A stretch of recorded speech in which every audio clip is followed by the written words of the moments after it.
Welcome to the presentation on understanding post-quantum cryptography. This is a seminar for beginners and no background is required to understand it. My name is Khavar. Why do we need to talk about cryptography? Well, cryptography keeps our data safe. For example, messages, emails, accounts, WhatsApp, all of these things. It uses cryptography to encrypt the communication between devices.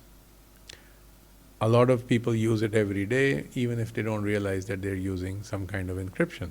You know, like how your WhatsApp says that all chats are encrypted. What it means is communication between your device and the WhatsApp server, and then from the WhatsApp server to the other device, it's encrypted so that all the computers in between on the internet that the data has to go through are not able to decipher the message. You might have heard of quantum computers. And you might also have heard that these quantum computers might be able to break these encryption or cryptography and decode the messages on the way. The common cryptography methods and encryption methods we use these days can be considered as classical cryptography.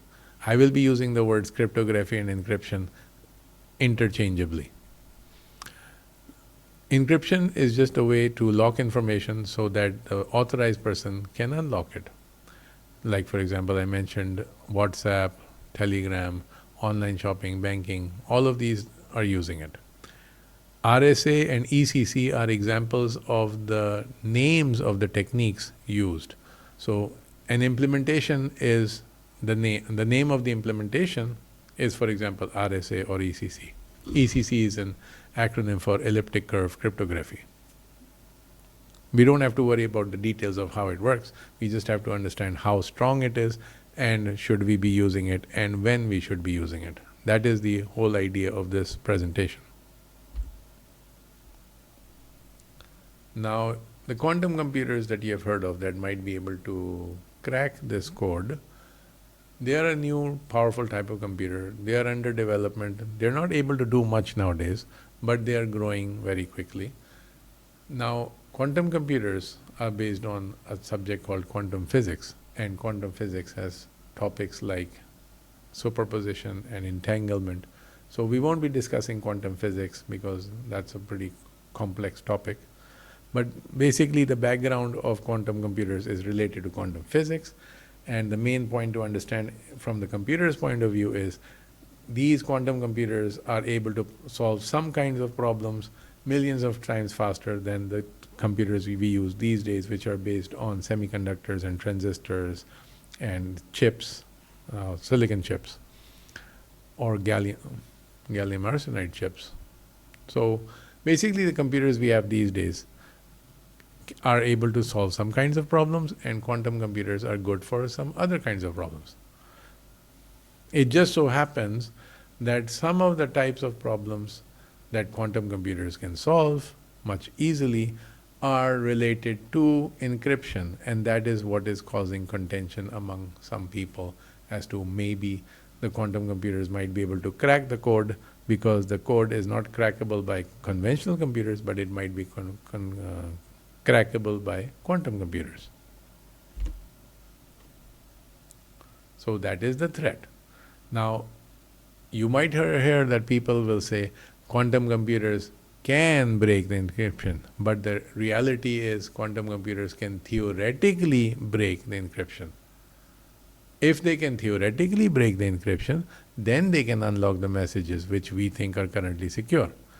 If this is theoretically possible and it becomes practically possible, then this causes a risk to the privacy and finances and all the things that people are trying to protect and prevent others from accessing.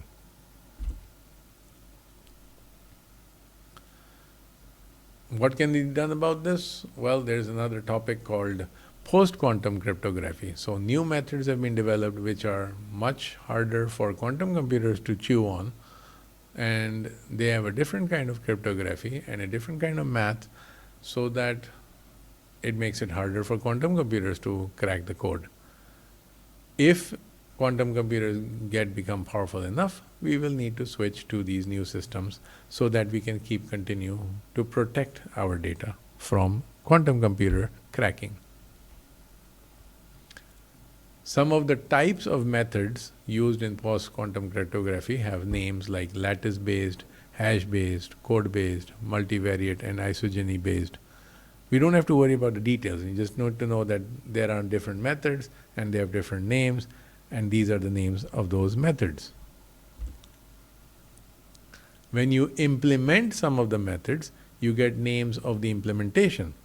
These are the names of some of the implementations of post-quantum cryptography. For example, Kyber, Dilithium, and SPHINCS. I don't know if they have another pronunciation for this combination of characters. And NIST is an agency that tries to standardize these new implementations so that all the suppliers can be on the same page and use similar encryption methods and meet the standards so that the devices can actually talk to each other.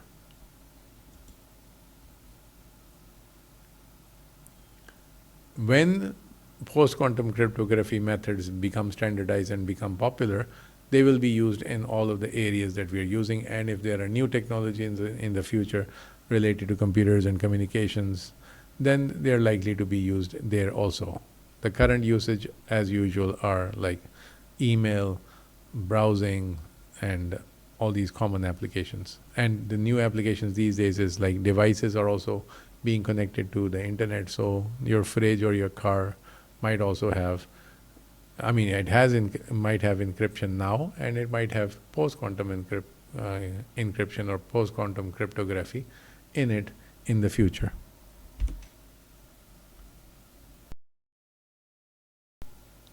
Some of the common methods used nowadays are called RSA, DSA, and ECC. It is used for public key encryption and signing. What it means is you use a private key to encrypt a message, and you can publish your public key, and people can use the public key to check if you are the original sender of the message. Because if somebody else tries to act like you and they say, well, I'm the one sending the message, and they do not have the private key, then whatever public key you have published will be able to confirm that it is not there. Anyway, I won't be discussing public key and private key right now. Okay, basically, some of the methods used these days are called RSA, DSA, and ECC. The key sizes used recommended for encryption, what I've noticed is that it is very there are two types of encryptions. One is public key encryption and symmetric key encryption. Public key is usually used for signing purposes, and symmetric key is used for data transmission. And the key sizes used of them are different. For example, this year, the current times, if you're using in public key, you're using an encryption key size of around 3,000 bits, you're safe. And if you're using a symmetric encryption, you need at least a 128-bit key. And this is secure for almost all current attacks. Then 5 years from now, the estimated time based on the technology available 5 years from now, at the rate based on the rate at which it is growing right now, we would need to use a 4,000 size key for public key encryption and around 150 size key for symmetric encryption. Then similarly, 10 years from now, you can expect the public key size to be at least 8,000 or 180 bits for symmetric key, and this is likely to keep you safe from the technology available at 10 years from now. And then when it comes to around 15 years from now, the size of the recommended public key would be around 16,000, and the symmetric keys would be at least 256 bits in size. Now, you could keep increasing the size, but it becomes more inefficient, and this is the reason why post-quantum cryptography has been designed to try to reduce the size of the keys and make it much harder for different quantum computers to be able to crack the code. But this is around 25 years from now, and by that time we would have a much better idea of exactly what the situation is and how large the key sizes should be, or should we be definitely using other methods. But these methods are going to be available from nowadays until maybe by next year. So they will become, and it will become more common. So making the keys bigger only marginally delays the quantum attacks. It doesn't stop a quantum computer from cracking your system, but it just delays it. So the keys that are being focused, for example, we mentioned that these 3 keys are becoming common. So by 2026, we can expect more use in terms of some companies and the governments might start using this post-quantum encryption. And by 2031, I mean, like maybe around more than 5 years from now, this technology might become a standard, and current technologies, for example, RSA, might be put out of use, just like DES is out of use these days, since at least for 20 years. Now, quantum computing is, the capability of a quantum computer is measured in qubits. Qubits are quantum bits. So here we have a graph of the number of quantum bits which are required to break RSA 2048. That is this line around here. So we're looking at around 4,000 bits required to break RSA 2048 encryption. We can expect this size of quantum computer to be available by around 2031. So if you're using RSA 2048, I mean around 2,000 bits for your public key encryption, by a few years, it might be broken by a quantum computer.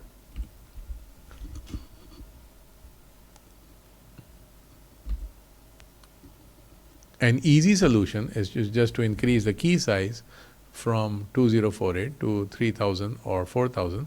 So now what happens is the graph shifts upwards. This is the 2048 line, which was around 4000 qubits. And then if you go towards 3072, you need around 6500 qubits. And this will, based on the development speed so far, it might be by the year 2033.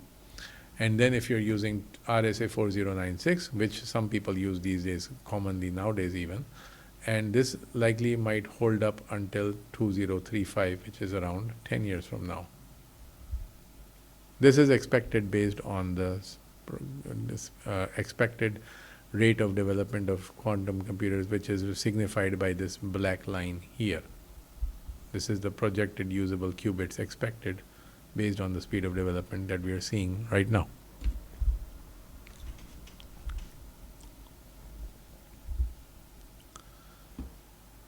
There is a Grover's algorithm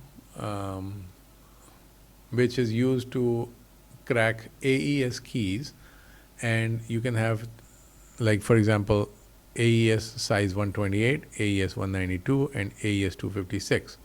So what we notice is, for this encryption method, AES 256 is what we use commonly. So if you're using AES 256, we can expect it to be cracked by quantum computers or other computers by 2040. So we have another 25 years for this AES 256 to become vulnerable. AES 192 is around the year 2035, and AES 128 is around within 5 years.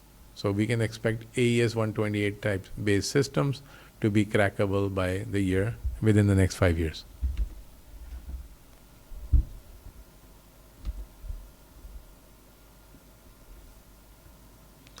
Now there is another way to increase the AES size from 256. We could increase it to 512. And now let's see what happens to the amount of capability required to do that. So here is the estimate of what is going on. We have AES 256 and AES 512. Currently, it's safe, and the number of qubits required, I mean, the capability of qubits nowadays is less than 100. This is what is available right now, and it is not capable of breaking AES 256 or 512. By year 2030, we can expect computers with 1,000 qubits, it will still keep AES 256 safe, and 512 is still safe. By 10 years from now, we can expect computers with 10,000 to 100,000 qubits. This is going to start challenging AES 256. So it might break, might not break, not sure. But AES 512 is expected to be safe even if a 100,000 qubit computer, quantum computer, does become available. By 2040, we can expect a million qubits computer with low errors to be available. And if such a computer is available, it is capable of breaking AES 256. It will take a long time, but it might be done. So this is possible maybe in 25 years. Even then, AES 512 is likely to be very high in terms of security. So you can expect AES 256 to be likely to be unbreakable for the next 25 years, and AES 512 to be unbreakable for the next 35 years. But this is the estimates based on what we see so far.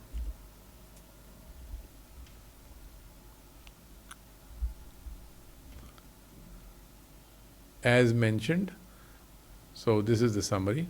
AES 128 breakable by 10 years from now. AES 256 may be breakable within 25 years, and AES 512 not likely for the next 35 years. Maybe, I mean, if ever, not very likely. This depends. 35 years is a pretty long time these days for the development of computers. We can expect some really fancy stuff.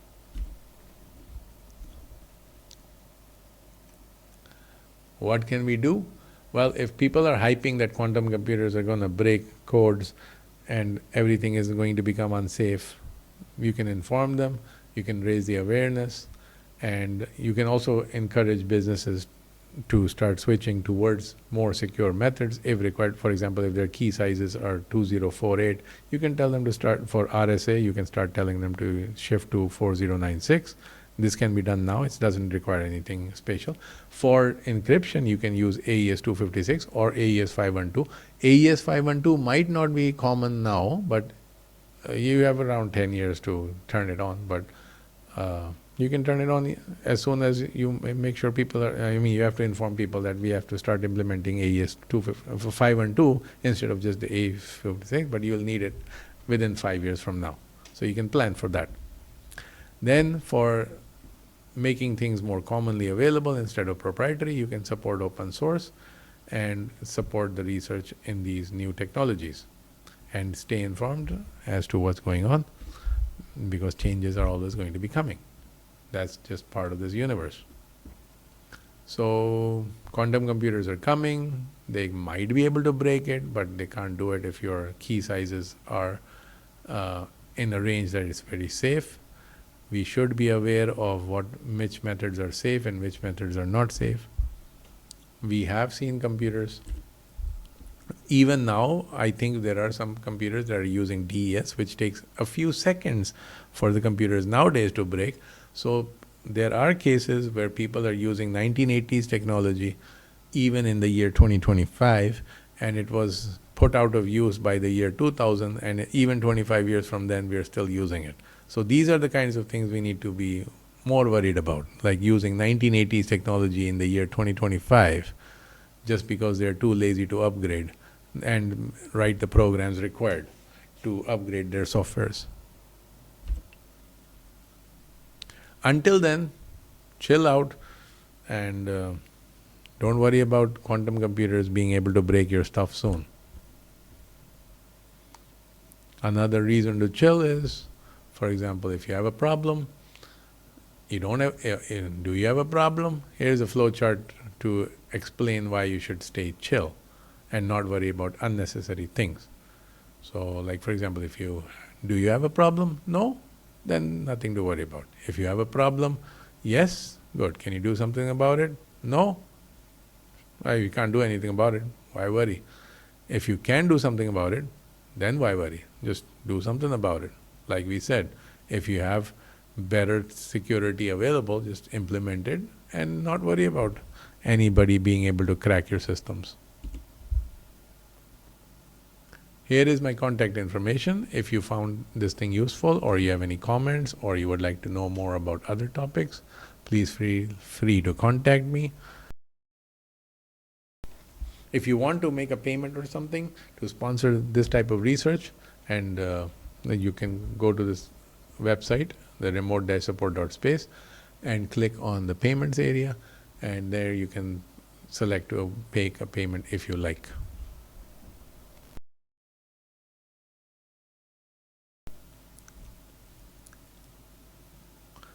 Thank you for your patience. I would appreciate some feedback on this presentation so we can make our future presentations better or update these ones with new information.